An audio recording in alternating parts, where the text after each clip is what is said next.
All right, so I just want to provide an update here on the Factory 5 Daytona Coupe. Really doesn't look like much progress has been done because it hasn't, but there are a few things that have changed. We have the side windows in here. Sort of impressed with these. We'll see how they hold up on the highway, how much wind they block, if this deal rattles. I mean, you can see that it's not very big. Moving on, haven't really done much back here. I believe the taillights were in last time I took the video.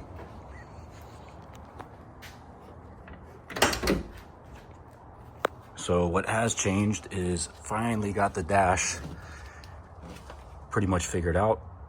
Right now it's just in raw carbon fiber.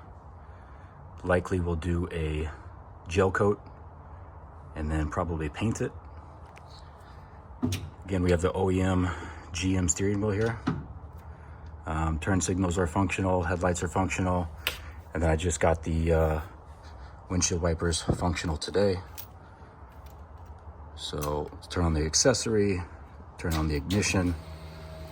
We have interior lights down below, interior lights up top,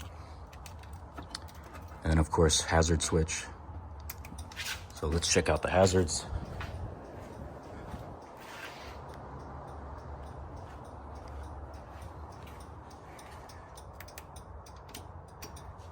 Then of course, the tail lights.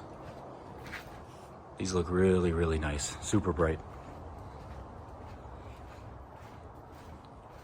Of course, the headlights. Going for a more modern look here. We have the daytime running lights always on. Going back over, of course, I installed the electric steering. So now you can just turn this thing with a finger.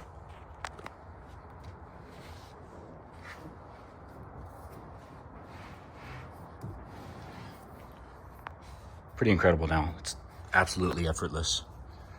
So during the driving position, the steering wheel will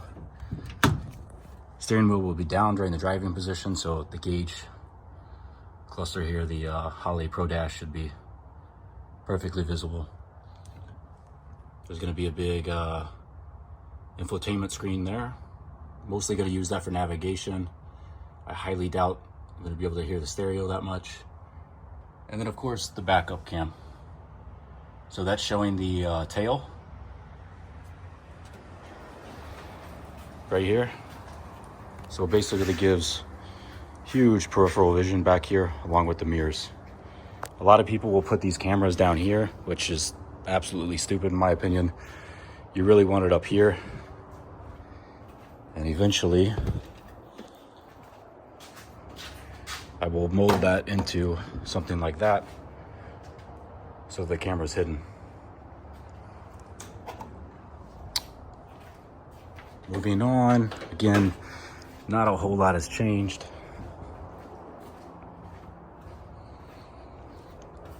Here's a view of the dash on this side. It's got a little lip that overhangs. Really not enough room back here for a dash or a glove box or anything, just because the computer is back here. So not sure what I'm gonna do there. I might just have a vinyl sticker printed here and clear coat that in. And of course I have the AC controls that I still have to do something with. I sort of want those hidden because in all actuality there is no heat, only cooling, and it's always gonna be on the coldest setting here in Miami. So I might just hide them, maybe up in here somewhere so I don't have to look at them.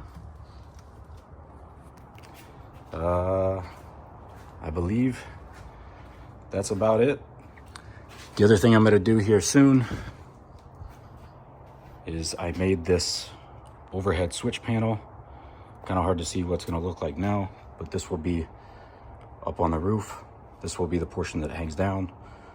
All the switches will be up in here.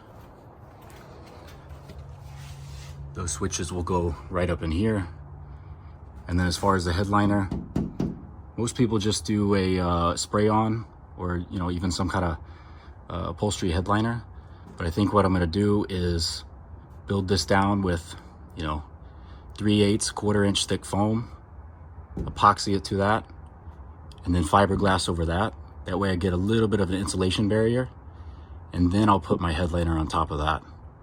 So it should cut down on the noise and hopefully the heat that hits the top of the roof here. I think along with that and some window tinting, we should be able to block out a lot of the heat that gets into these cars.